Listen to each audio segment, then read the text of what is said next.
দৃষ্টিনন্দন শটে বাউন্ডারি। ৯৯ থেকে ১০৩-এ মুশফিক। টেস্টে দেশের হয়ে সর্বোচ্চ ১৪তম সেঞ্চুরি।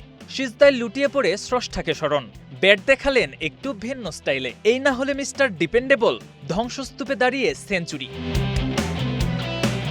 সেঞ্চুরির মাহাত্ম্য বুঝতে হলে ফিরতে হবে অনেক আগে।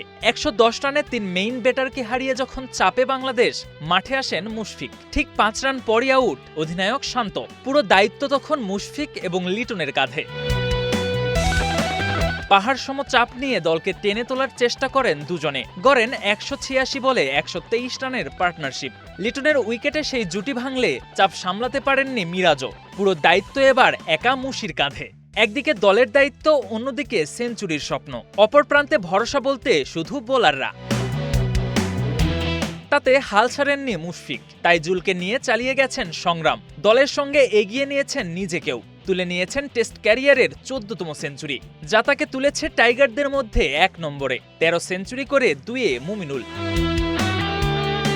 পুরনো চাল নাকি ভাতে বাড়ে। শতাধিক ম্যাচ খেলার অভিজ্ঞতায় বাড়িয়েছে মুশফিকের আত্মবিশ্বাস। তাতে আরও একবার প্রমাণ করলেন কেন তিনি মিস্টার ডিপেন্ডেবল।